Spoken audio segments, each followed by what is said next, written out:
Julie, right now, a lot of people are sitting on the sidelines, both sellers and buyers, because interest rates are higher than they've been in a while. I'd love to know, you talk with industry experts almost every day. What are the experts saying about where interest rates are headed in the Right. near future? That's a great question. And I have this conversation probably every day when I speak to clients. And so in October of 2023, interest rates peaked to 8%. Today, they're in the high sixes. Hmm. And that was a short period when the rates, that the rates drop. And that is really not normal. Usually it takes, takes a while for the rates to go down and it shoots up. But it's an interesting time. But the predictions right now is that and right now they're in the high sixes. But the predictions for Q3 in 2024 is that the rates are going to be in the low sixes. And then in Q4, it's going to be in the high fives. Hmm. So that's where the predictions are. And here's what happens, Mark, when there's whispering of the rates dropping, more people start to apply, right?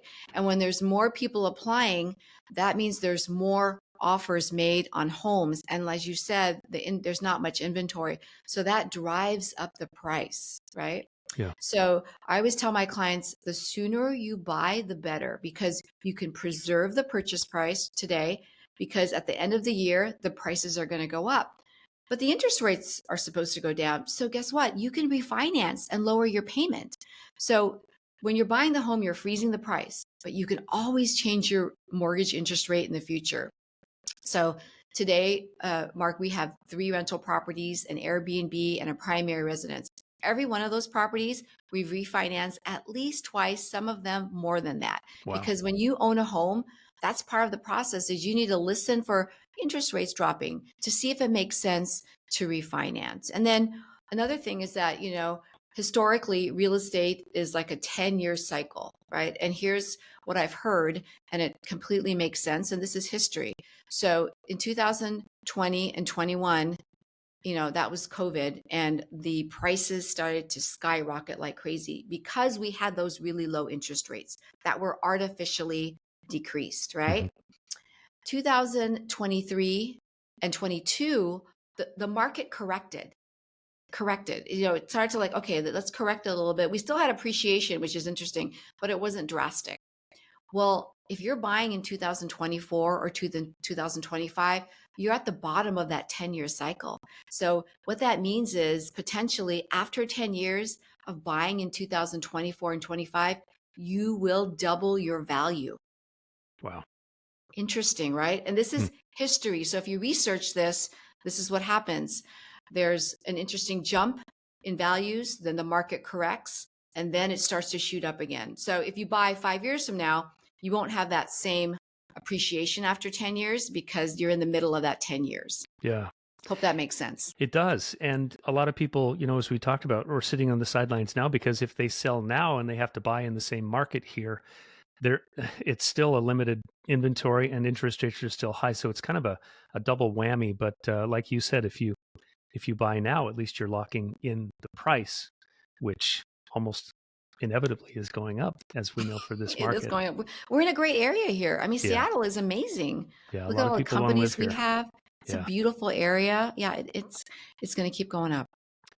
I'd love to talk a little bit, Julie, about your overall approach to life, because you talked early on about kind of not being a whole person. And what struck me about you when I first started to know you is that you really have a commitment to complete health, spiritual, physical. You have a really strict, in my opinion, workout regimen. You meditate, you do yoga.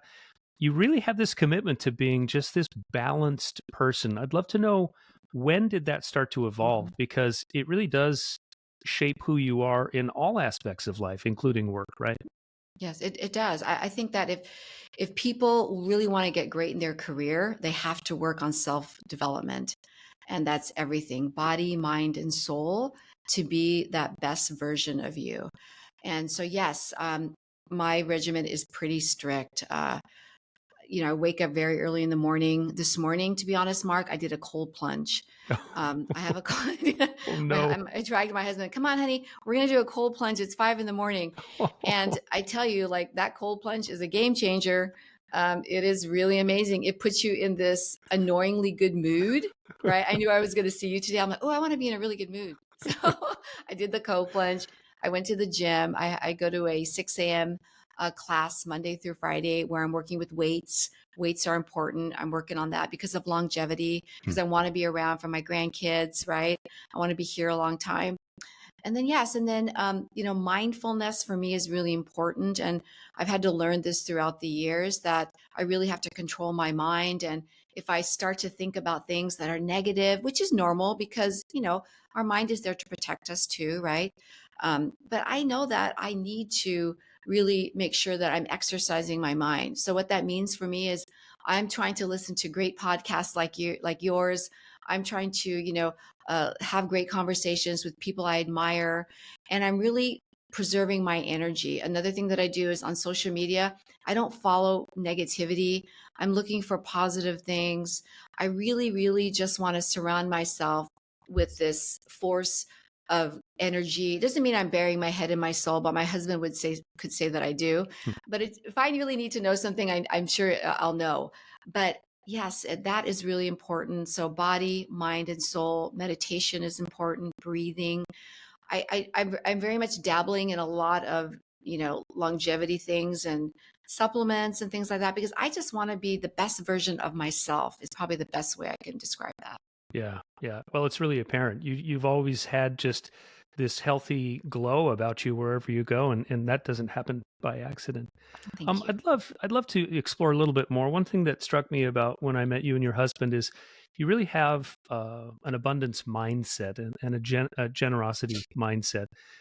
You invite people, on your boat. You invite people places, and it's a mindset that I think more people could learn from in terms of, it seems like a lot of times in business and in life we're worried about where's the money going to come from, and that's we focus so hard on that we kind of lose sight of who we are in the process. How did you come Right. to that abundance mindset and that generosity mindset that just seems to Yeah. pay dividends? Right. Mark, I've journaled for a very, very long time. I mean, I can go back to my journals when my son was 2 years old. And so that's one thing that I do too, journaling. And when I journal, I'm focusing on a couple things. I'm focusing on what I'm grateful for, like talking about even the mundane things. And then I'm also writing things about what I want the future to look like. So, so if I'm presently wanting to do this or that in the future, I'm going to write about it. Like, I want to do this, I want to do that, I'm doing this, I'm doing that. So I learned all of this quite a long time ago, where I know that it's really important to have abundance mindset, again, to surround yourself with people who you want to be like or have that energy. And it's really a game changer. It really, really is. And it's still practice. It still takes time because I can get into a mood that's, I'm in a bad mood, but I can correct myself right away. Right. And so, like, for instance, in the mortgage industry, when it was really, it was really down for the last year and a half, my mantra was there's more than enough business for all of us. Right. There's more than enough for everybody. And when you say those things and you feel it, that becomes your reality, that really, and energy, attracts good energy, right? So for instance, when I have clients or when I have referral partners or employees, I have a whole list of what I'm looking for. So for instance, my ideal referral partner is someone who loves my team, who trusts me, who refers me hard, you know, who loves to spend time with us. There's a certain type of people I want to work with. And so when I have that list, when someone comes my way, I know that they're not for me, right? So really trying to tailor my business to how I want to live has really helped me a lot. But living in scarcity is not the right thing to do. You need to live in abundance, but we're all human and we're going to have those thoughts. So the goal is to catch it and just reset. Maybe listen to a podcast that you like, maybe pet your cat, anything that makes you happy. Hmm. Those are my little tricks. Hmm.